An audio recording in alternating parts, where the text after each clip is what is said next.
কেবিনেটত আজি আমাৰ পঞ্চায়ত নিৰ্বাচন লৈ খুব বিতংকৈ আলোচনা হয় আৰু পঞ্চায়ত নিৰ্বাচনৰ ভোটাৰ তালিকা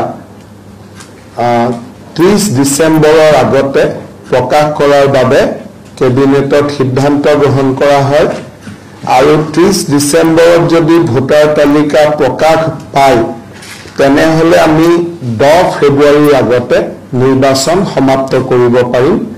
নিৰ্বাচনৰ শিডিউল 30 ডিসেম্বৰত ভোটাৰ তালিকা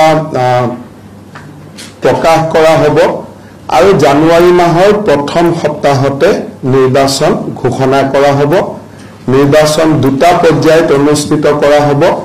আমাৰ লক্ষ্য থাকিব যাতে 10 ফেব্ৰুৱাৰীৰ আগতে গোটেই নিৰ্বাচনৰ প্ৰক্ৰিয়াটো শেষ হৈ যায়।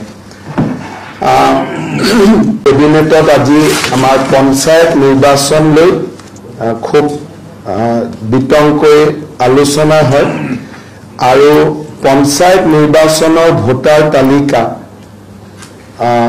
30 ডিসেম্বৰৰ আগতে প্ৰকাশ কৰাৰ বাবে কেবিনেটত সিদ্ধান্ত গ্ৰহণ কৰা হয় আৰু 30 ডিসেম্বৰত যদি ভোটাৰ তালিকা প্ৰকাশ পায় তেনেহলে আমি 10 ফেব্ৰুৱাৰীৰ আগতে নিৰ্বাচন সমাপ্ত কৰিব পাৰিম।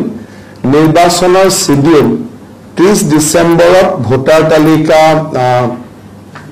প্ৰকাশ কৰা হ'ব আৰু জানুৱাৰী মাহৰ প্ৰথম সপ্তাহতে নিৰ্বাচন ঘোষণা কৰা হ'ব। নিৰ্বাচন দুটা পৰ্যায়ত অনুষ্ঠিত কৰা হ'ব।